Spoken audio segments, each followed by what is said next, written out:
Hello, everyone, and thanks so much for tuning in to the Raise Your Own Bar podcast. My name is Tamara Bucky. I'll be your host, and this channel is all about sharing best practices and tools for people that want to get better. And with me today, I've got a special guest, Jeremy Carroll. Jeremy is a Huntsville native. He works in supply chain and he has been dabbling in program management. He has an affinity for leadership and he especially likes raising the bar. He is always looking for ways to learn new things and try new things. So, welcome, Jeremy. It's awesome to have you. Tamara, thanks for having me on. Really appreciate the chance to talk to you. Yeah. So, tell me. So, I gave a little intro, but tell me a little bit more about you. Sure. Yeah. I graduated from UAB with a undergraduate in applied math, and I had a pretty big problem of how to apply it. The job market was still a little iffy in 2012 when I graduated, and I, like many others, ended up in supply chain, and I'm still trying to figure out how exactly. So I've had a number of planning positions, material planning, program planning through production planning, a few scheduling positions, up through a few different supply chain positions with a little bit higher level visibility, kind of multifunction purpose. And as you mentioned, most recently, I've been a material program manager at L3 Harris. All things material as sort of a deputy on the program management side, trying to see things through across the finish line, right? Yeah, well, there's a lot of different moving parts that you have to juggle in supply chain and really I commend you for that work because it's not for the weak. I mean, you have so many things to keep track of, so many different systems, so many different touch points. You kind of already act as a program manager on a large level when you're in supply chain. Right. Yeah, that's absolutely true. It's for all the milestones and all the achievements and the back and forth that a traditional program manager, project manager is focusing on. Material program management's obviously focused more on the material side, supplier management, and all the auxiliary functions that go along with receiving incorrect material. Did we buy the right material? What changes have happened? Was and is, and so that does become and is a job in itself. It's not a role to dismiss, as you said. Well, and even the testing and the quality checks. I mean, there's just so many facets that go along with it. So I think supply chain and program management and project management absolutely go hand in hand. And if anything, you're getting your feet to the fire in supply chain to where once you get into program management and as you move up the ladder, you'll probably have to do less in, consolidation and interaction as compared to supply chain because just so many different moving parts. But I Right. digress. I think it's fascinating. I know that for me, I have a black belt in Lean Six Sigma. So putting that hat on and looking at ways to make the supply chain better, more efficient, more effective, higher quality, faster production, things like that. Like it's fascinating. But I'm curious, the applied math and supply chain, you said that that's a leap that a lot of people make. And that's the first time I've heard that. So can we talk a little bit about that? Sure. Yeah, so I don't necessarily know that a lot of people graduate with a degree in applied math and go on into supply chain.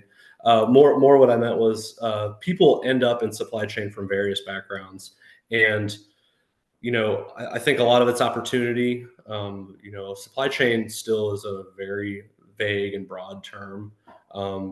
Sometimes it intersects, sometimes it doesn't with operations, and Mm. that can depend on the position or the company, the business unit, et cetera.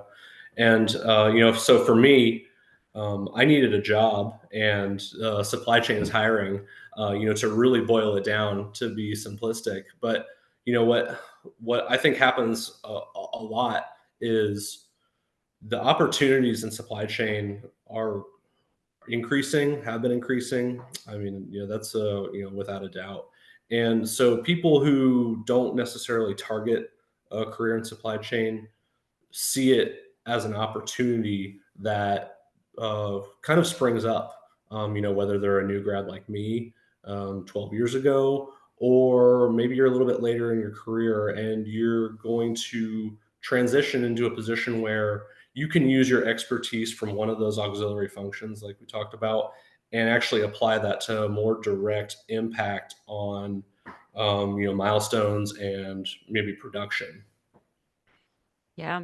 And really what it boils down to, I think, is managing the people side. If you can interact well with your suppliers, with your vendors, with your leadership, with the other departments as you're coordinating, I mean, you're going to grow in that career. And that's how it can be a launch pad into PM work, really, because it all comes down to people skills. Can you get along with people? Are you able to get things done, get them to do things for you, resolve issues, conflict, etc.? I think you're absolutely right. Every step of my career has added another layer of visibility and another layer of complexity.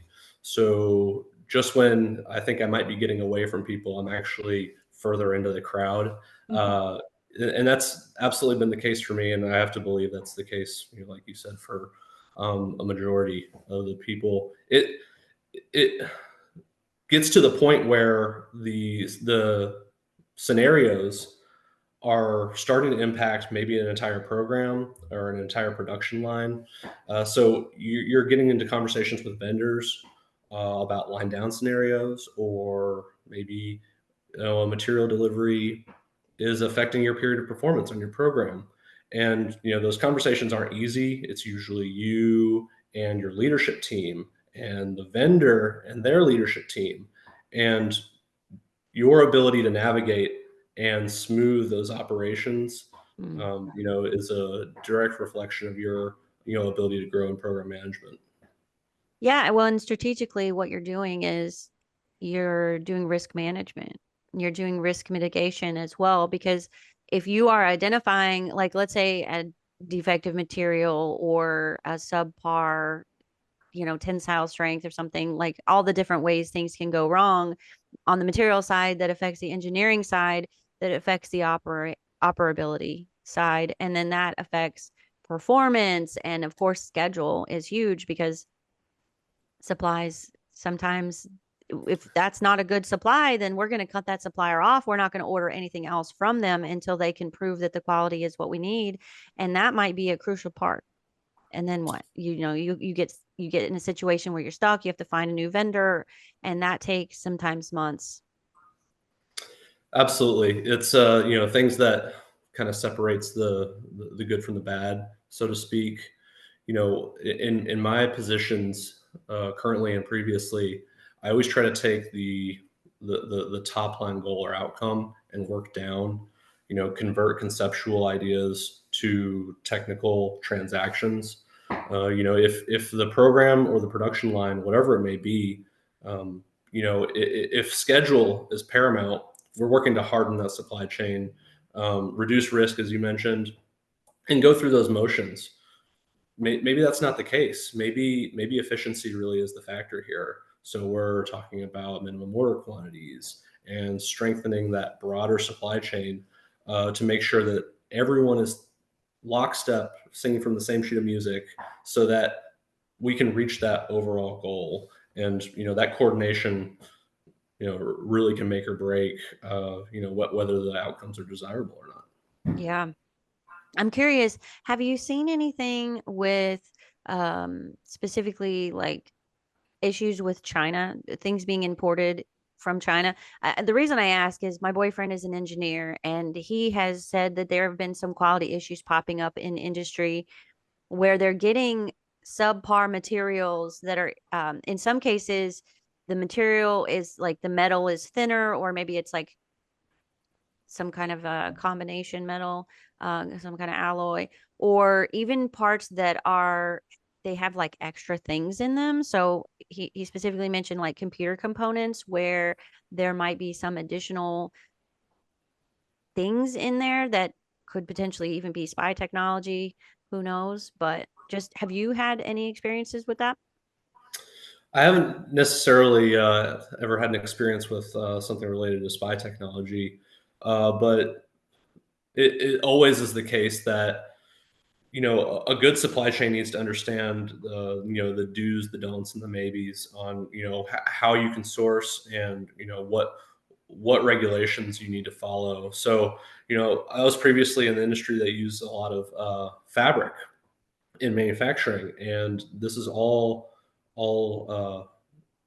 government procured items. So we were regulated down to domestic manufacturing and domestic raw materials. So that narrow of a supply base actually created a lot of issues, Hmm. down to almost sole source, situations, and that creates a number of problems. So you get to a point where, when you have whittled down a potential supply base, that you have to almost deal with and engineer your way out of a persistent quality issue.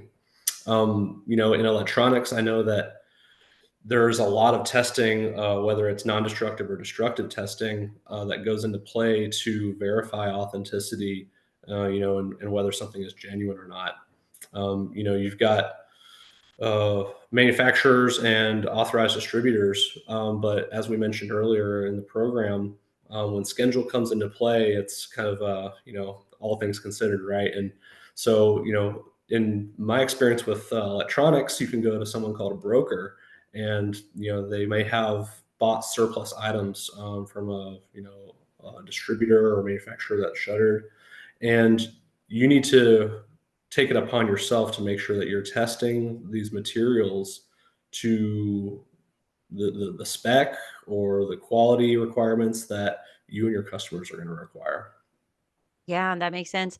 And there's so much risk when you're going to a broker, because it could be just a hodgepodge of different supply sources for a batch. For example, if you're buying like whatever they have in stock, if you're in a desperate situation, though, that's what you have to do. And I've seen that happen many times in my federal contracting life, where the government, for whatever reason, accelerates the schedule. And when you are in that situation where you have no choice, sometimes it's like, all right, well, we're going to make it work with what we've got. And it might be bubble gum and duct tape. Right, right. That happens, I think, more than we wish it did, or even know sometimes. Yeah. So you went to UAH. That's cool for your graduate degree. Is that right? Yeah, so I went to UAB for my undergraduate, and more recently I've been to UAH. I have two master's degrees from UAH. My MBA, I finished that in 2020, and a master's in supply chain Oh, nice. in 2023. It was, a number of factors that went into play there, but UAH, allows a few courses to be transferred in. So, to really simplify it, it was kind of a buy one get one half off on degrees deal that Nice. I couldn't pass up. Well, congratulations. That's awesome. I love that. I love learning, and UH is great. I didn't go to school there, but I've taken some like additional just professional education courses there, and really have a good connection with them. And now I'm starting to teach with them as well as a contracted professor, which has been awesome. Do you see yourself going back to school formally or informally in the future? Yeah, so I'm actually in school again, believe it or not. So I'm taking courses online at Arizona State. Right now, it's towards a graduate certificate in global management, which can roll up into another master's in leadership and management. I'm currently in the throes of whether this is, a good idea or not, but I'm not going to let that stop me from taking classes in the short term. And Is it just because you want to learn this specific field, like global management, or is it just curiosity that's leading you here, or is it something that could help with your career as well? Yeah, that's a good question. It's probably a little bit of all the above. I try to spend a lot of time working on. Like, this is going to be out of Stephen Covey's book, Seven Habits. I try to work on the important but not urgent parts of my life, and Mm, staying really up to date with any kind of skill that I can acquire that'll help me in my career. So Arizona State's program uh, looked to be a little bit broader, a little bit more high level than the topics I covered at UAH. So I thought, maybe this diversity of thought could, at least change my views. Maybe I'm a different person now than I was when I was taking the leadership management courses at UAH. Um, and luckily I'm in a position where I have that kind of time in the evenings and the weekends to dedicate. It's a choice, sometimes a sacrifice, but you know what I what I really try to do is make sure that I'm prepared for opportunities that come up in the future. And something like education, I think you already mentioned it. It's important to me too to continue working through what I know and whether that's right or wrong, and continue to enhance that. Yeah, you mentioned Stephen Covey. I had the pleasure of taking a course with the Franklin Covey Institute on the 7 habits of highly effective people. And sharpening the saw is tremendous. Like you have to continually hone your skills. And if you don't use them, you will lose them. So I commend you for staying that. And man, Stephen Covey, 7 habits of highly effective people. I wonder how many lives have been just absolutely transformed because of such an amazing book that's timeless. Like you can pick that book up in 100 years and still get a lot of value from it. I think, yeah, it's an incredible book. It's changed my life for sure. And I won't forget going through. I don't know if it's the introduction or the first chapter. The very first parts where he raises the question of whether the 7 habits are still relevant today in a changing world, in an accelerating or exponential world. And he doubles down and says that in an exponential world, it's even more relevant. And what a great selling point to start off. When was this written? Let me see. I've got I've got a copy that's a reprint for sure.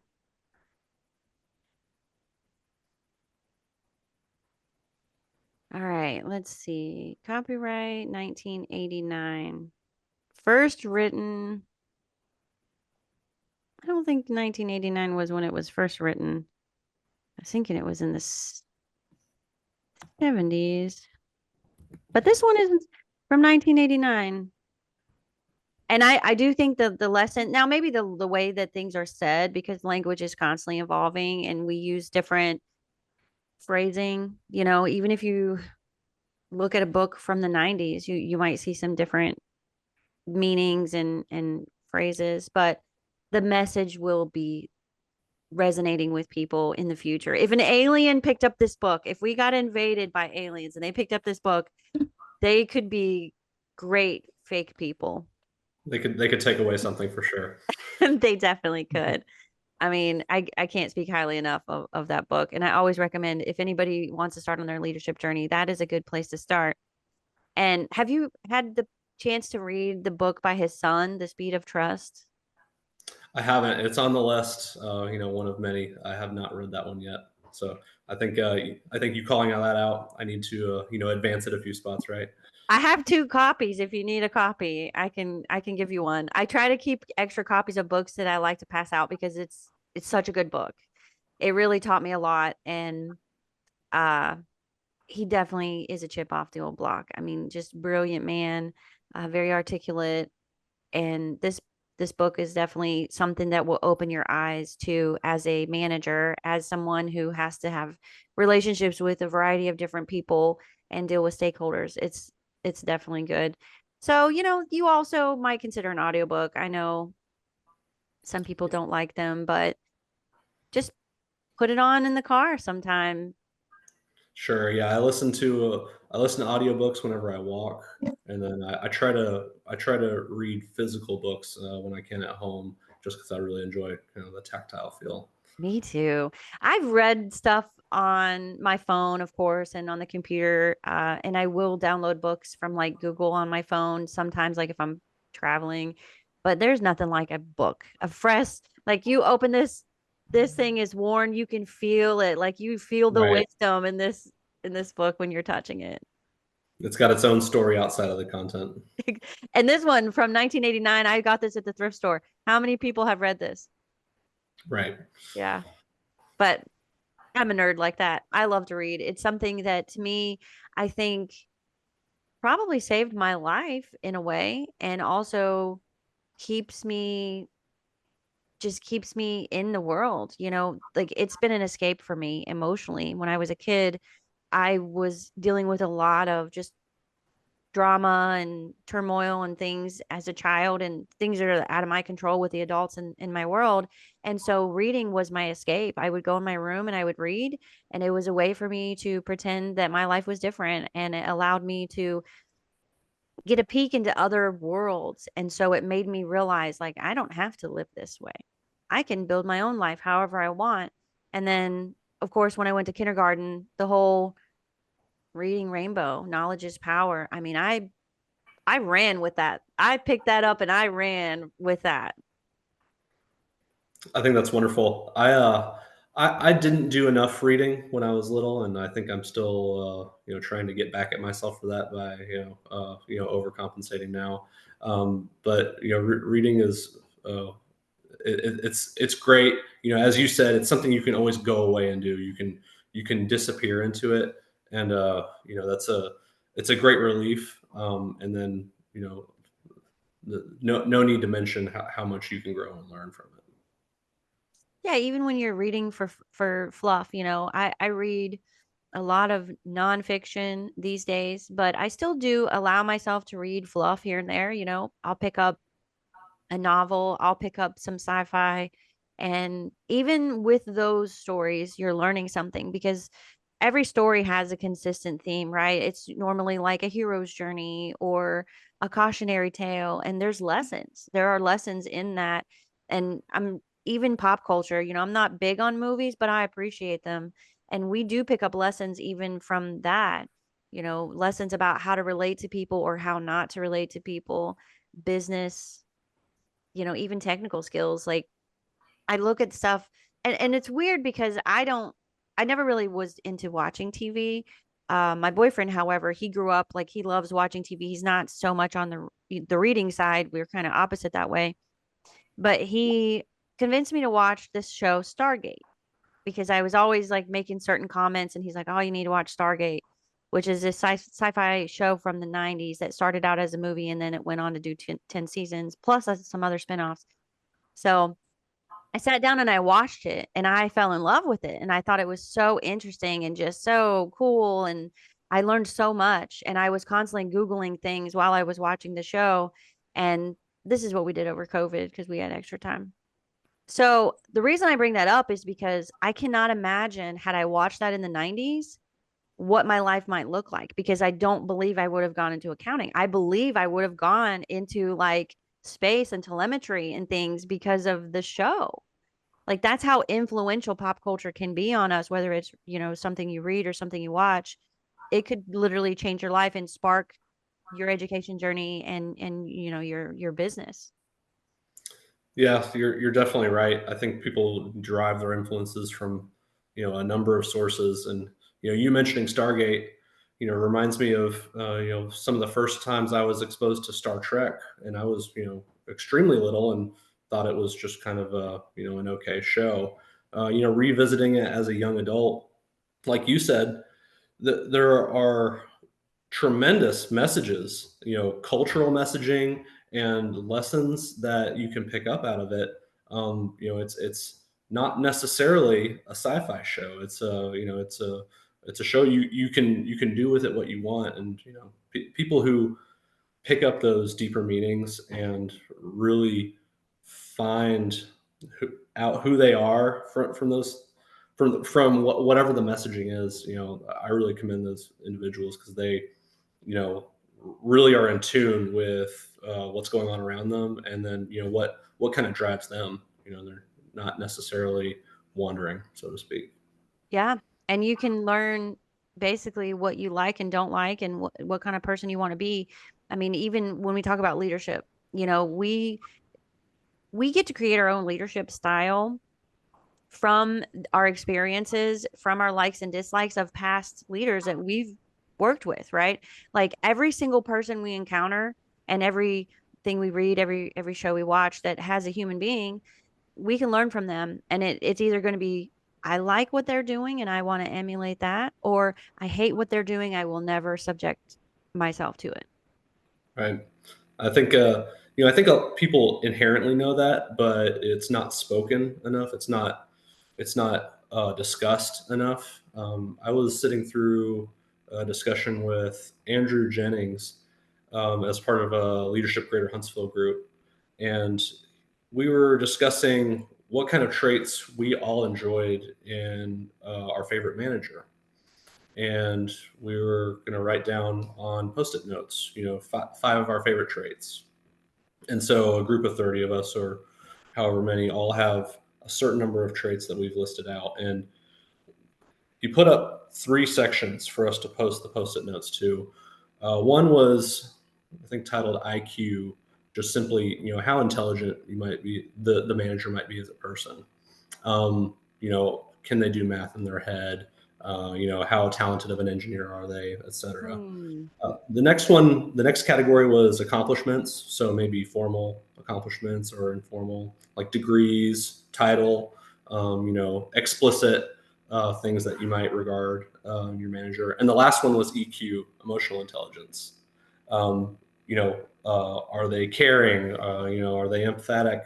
Do they listen well? And we posted the post-it notes in the category that we thought it went into, and I think 80% of the post-it notes went into the EQ section. Everyone's favorite manager had qualities of high levels of EQ in them. And his punchline to the whole, kind of workshop was, how many of those qualities are mentioned in hiring listings for managers, directors, et cetera? And, usually the case, very little, if any, of those qualities are, explicitly sought out. And of course that comes through in the interview, but maybe not to the level that, Yeah. um, you know, we as contributors look for in our leaders. Yeah, I would say it's rare to see that. The only thing that I can think of one instance where a job actually mentioned those kind of soft skills, and it was for a project management job.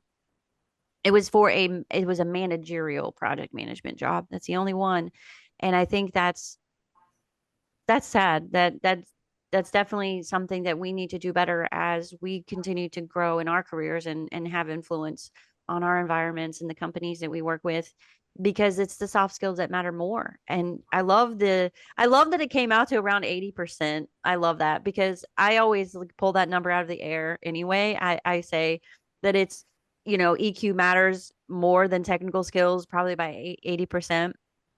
But that's just me making up a number. But I feel validated now, so thank you. You can use my singular anecdote as a data backed, you know, situation.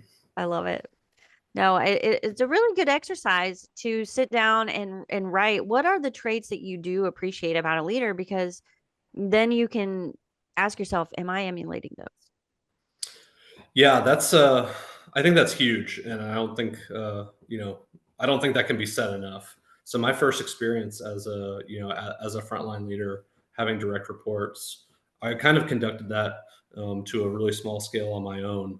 Um, you know, uh, I'm sure my situation is emulated every day across the board. I come into work and, hey, you're a manager now. Congratulations. Let us know if there's any problems, and somebody runs out the door. So you're left sitting there, thinking, oh gosh, what, where do we go from here? And you know, I tried to consider just that. What do I want out of my boss? What do I get out of a leader? And just simply try to provide that.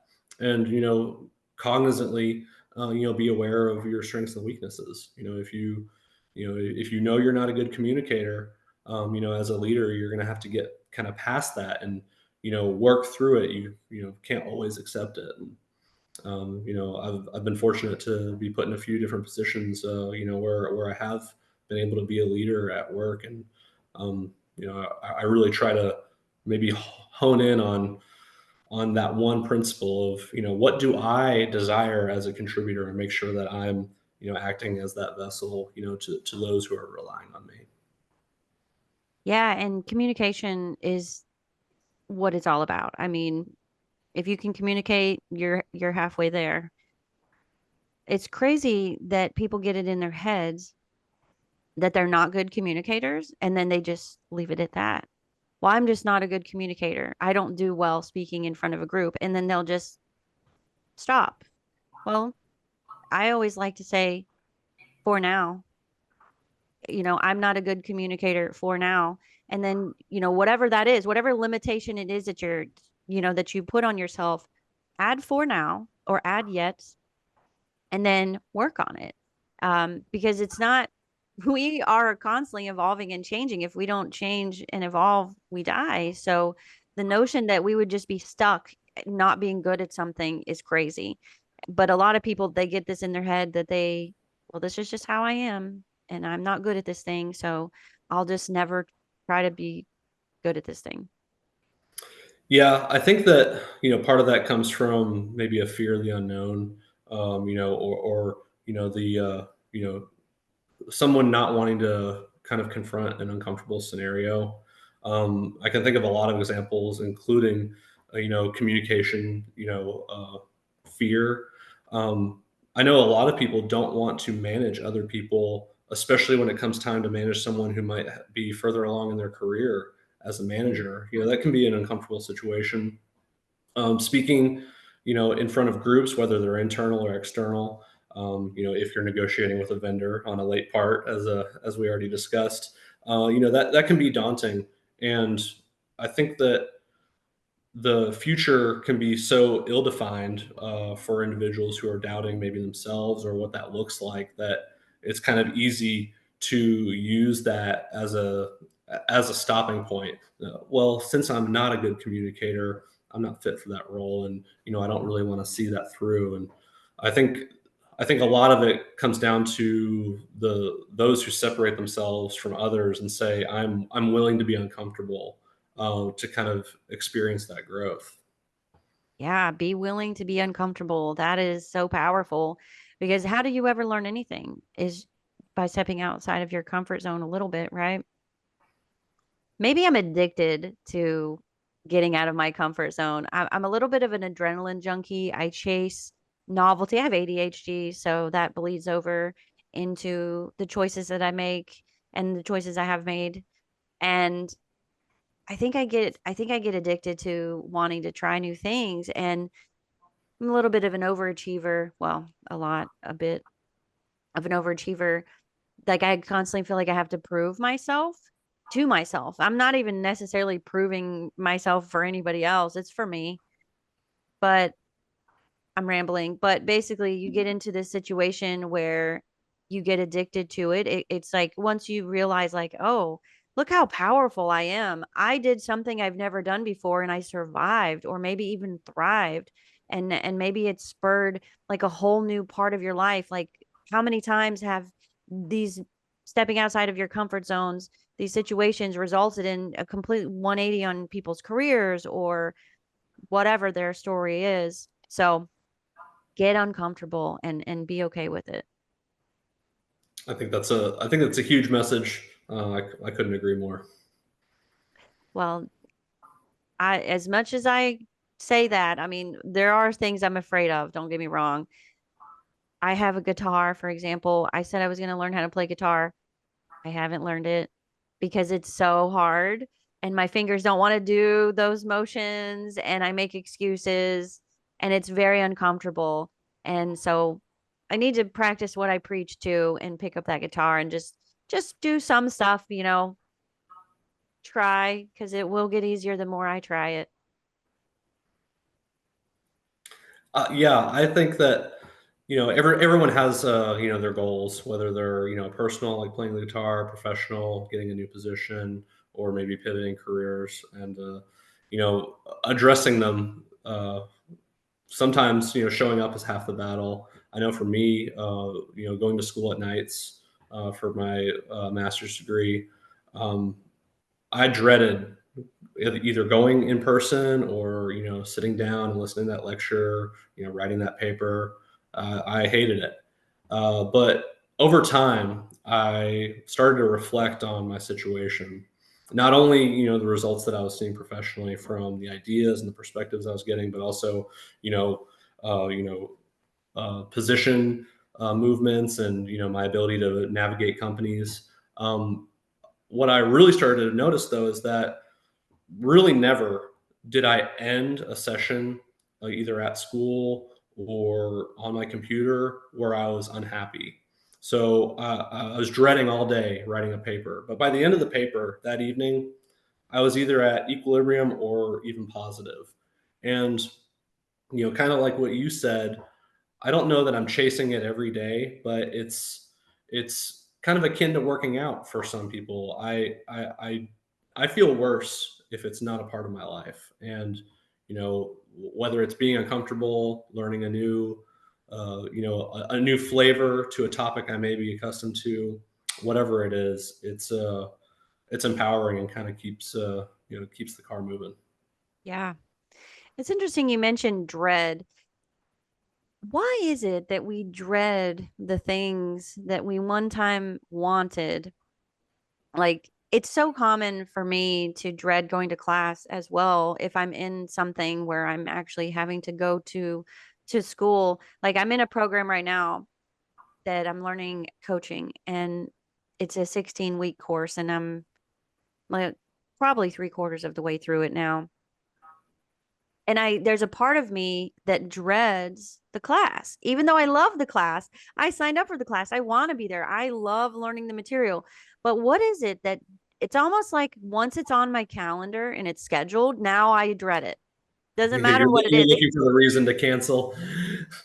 It doesn't matter what it is. It could be like a positive, it could be a party, it could be dinner, it could be lunch with a friend. It doesn't even matter what it is. Like, once it's on my calendar, there is some part of me that dreads it, and I'm trying to figure out what that's all about. Yeah, that's a good question. I don't have the answer for it. It's something that I experience.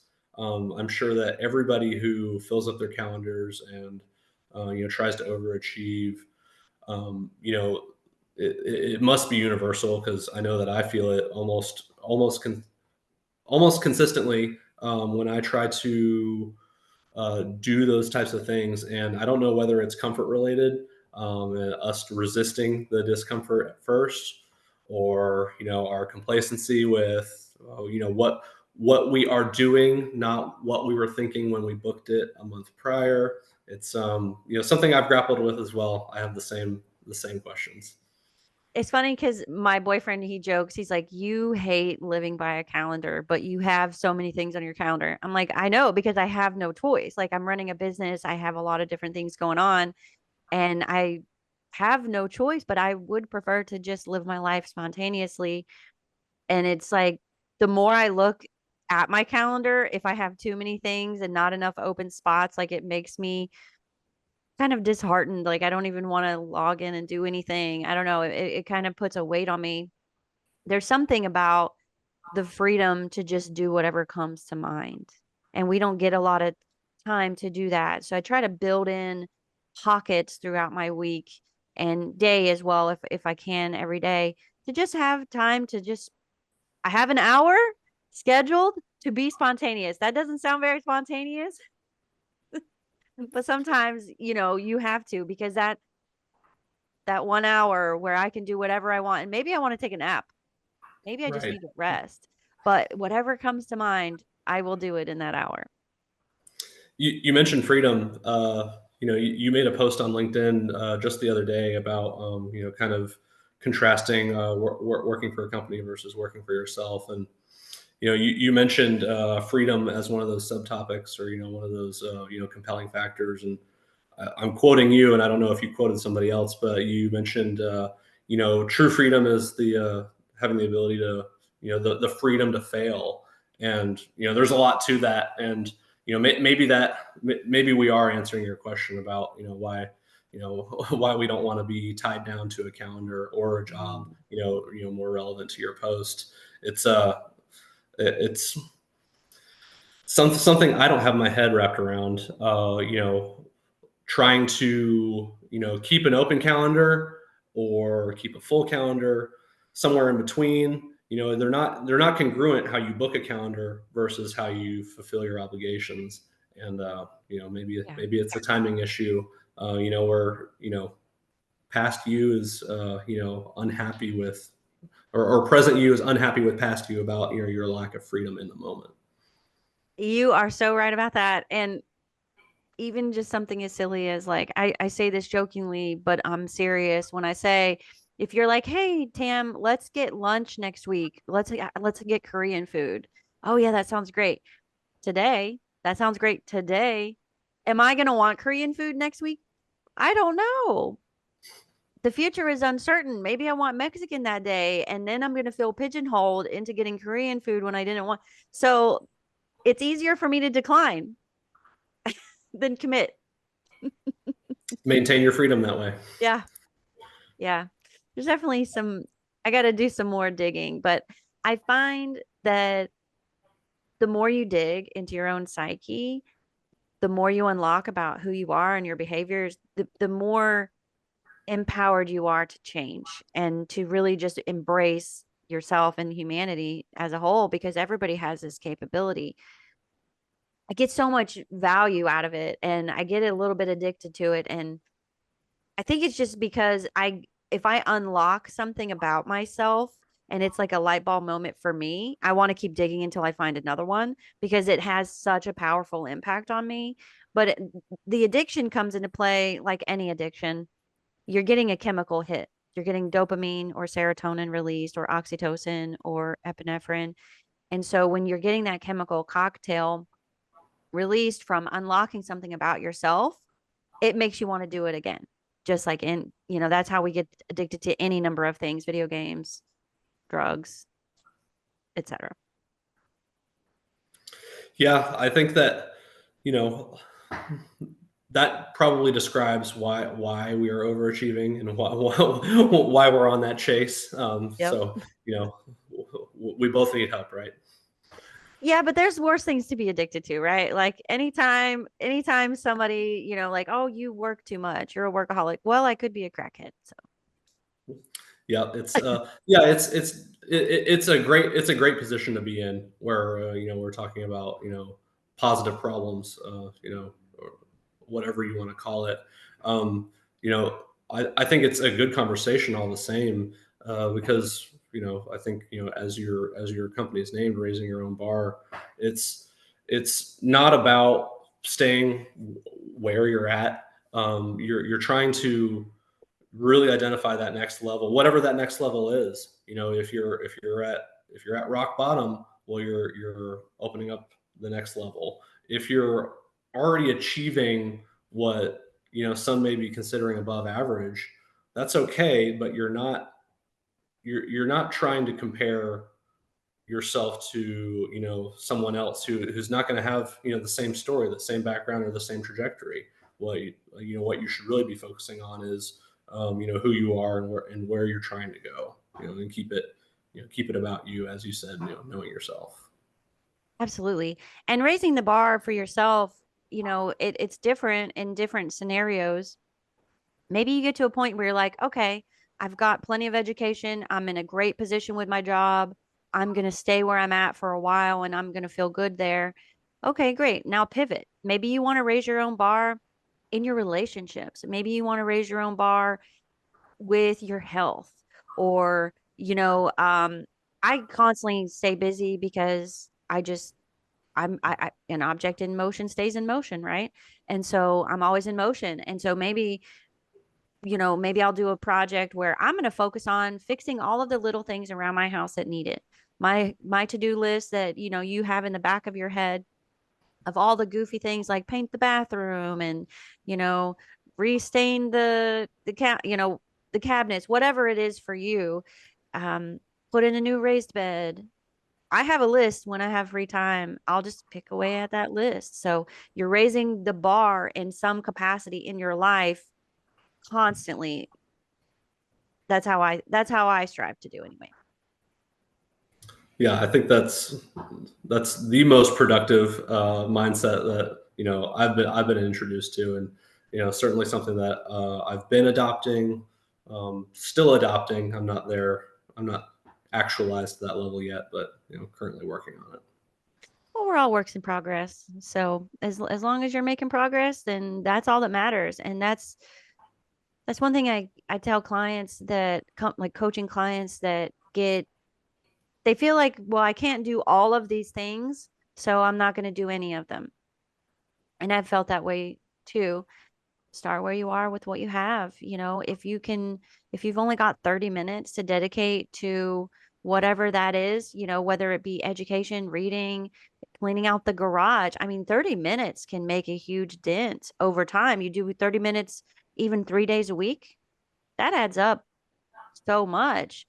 And you'll find more time too. Like once you get into something and you realize that it's important to you, it's amazing how you'll be able to free up some of these other activities. Like, oh, maybe I don't really care as much about this thing. I'm going to dedicate that hour to also doing this other thing that I'm on fire for right now.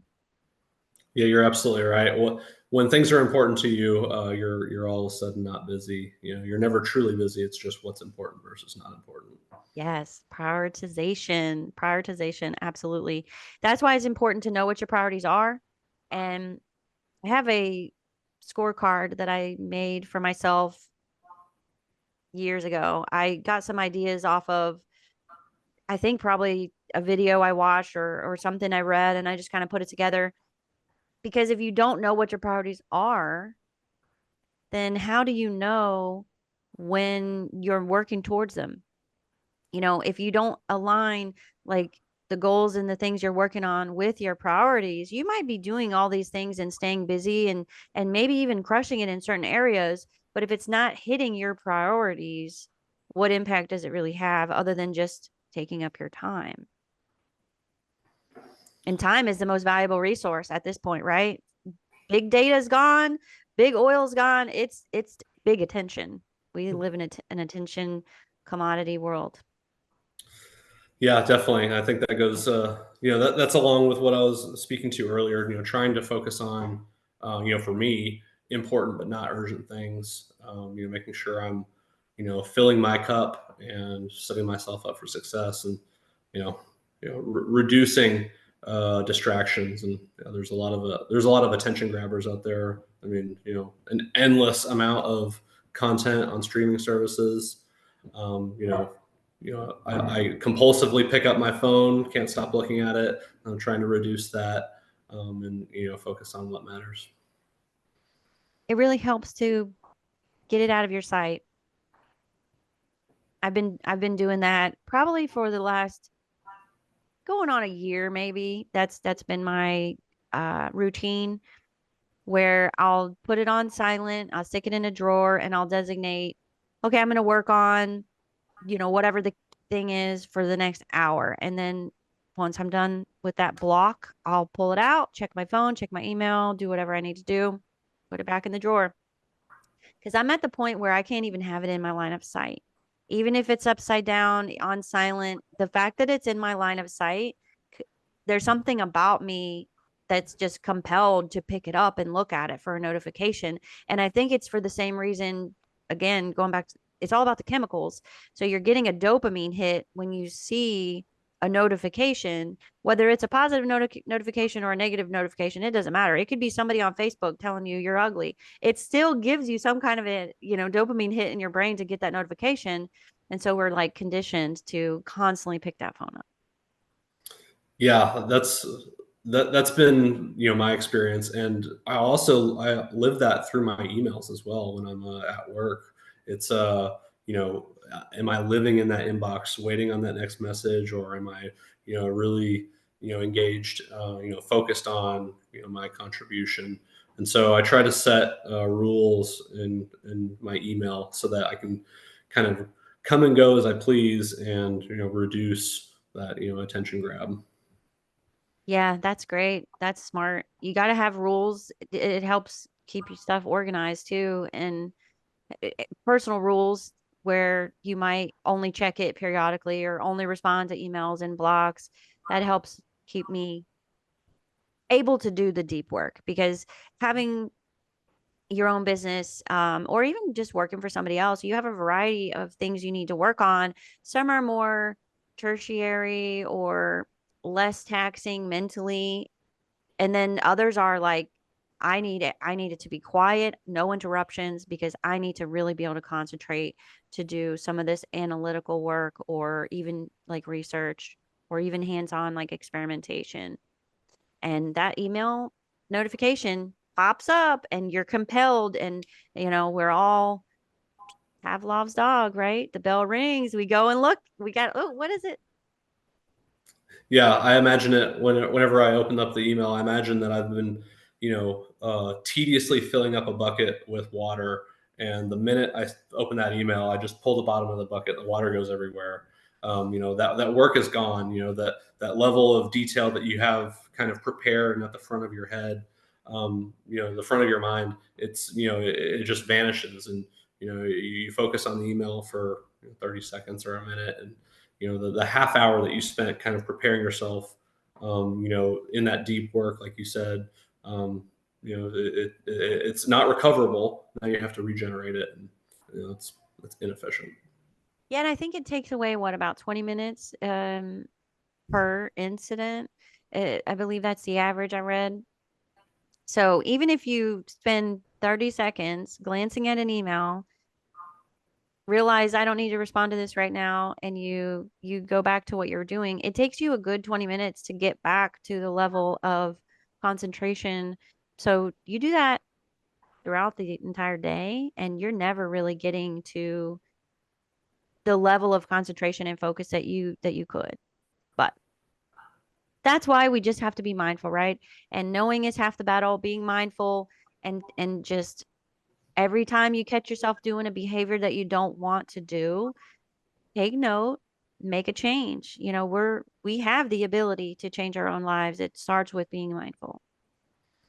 Yeah, that's a big one for me, and I try to spend a bit of my evening reflecting on what occurred throughout the day, wins and losses, and that's also part of my plan for the next day.